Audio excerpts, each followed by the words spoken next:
darurat, Indonesia dalam keadaan darurat ini. Para mahasiswa sedang menyampaikan ekspresinya, ingin meruntuhkan atau membubarkan DPR RI. Tapi ini sebagai suatu reaksi daripada ugal-ugalannya para anggota dewan yang berpesta pora atau merayakan kenaikan gaji yang luar biasa tadi. Dan itu tentu melukai hati rakyat. Dan akhir-akhir ini kita lihat demonstrasi di Jakarta dan sekitarnya, dan sampai ke daerah-daerah itu menuntut DPR agar dibubarkan. Tapi kalau secara logika politik kita, mustahil DPR RI itu dibubarkan, walaupun dengan rakyat yang sebanyak apapun yang akan sana. Akan tetapi kalau yang dituntut paling utama adalah Pak Presiden Prabowo untuk membuat suatu dekret presiden, ini sudah suatu hal yang luar biasa. Kalau Pak Prabowo berani mengeluarkan dekret presiden, terus dalam salah satu poin dekret presidennya adalah bubarkan DPR, itu memungkinkan.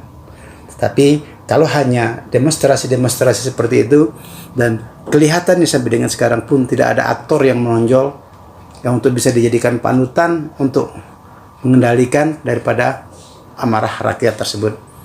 Dan sayang, 1000 kali sayang, ternyata Pak Prabowo pun presiden kita itu intuisi atau nalar politiknya atau feeling daripada politiknya tidak nyambung, atau sengaja tidak mau menyambungkan diri dengan apa yang terjadi di DPR RI saat ini.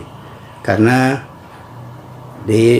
selain kerusuhan dan kerisuhan dan keresahan rakyat di DPR RI dan semua rakyat sebagian kalangan Indonesia menginginkan pembubaran DPR, Pak Prabowo justru mengobral sejumlah penghargaan kepada para menteri dan kepada tokoh-tokoh masyarakat yang tidak ada relevansinya dengan apa yang dikehendaki rakyat pada saat ini. Dan bahkan gedung dewan pun kosong melompong, tak ada orangnya. Dan juga di media-media sosial, di media-media mainstream lainnya juga pun tidak ada komentar-komentar dari Pak Prabowo mengenai aksi apa yang saat ini sedang terjadi di DPR RI, yaitu luapan amarah atau tuntutan daripada segenap lapisan masyarakat yang ada di sana. Ini artinya kemungkinan besar Pak Prabowo tidak mau menghiraukan apa yang saat ini terjadi.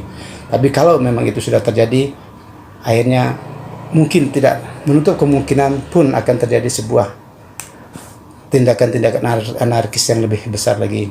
Diharapkan seperti saat ini seharusnya minimal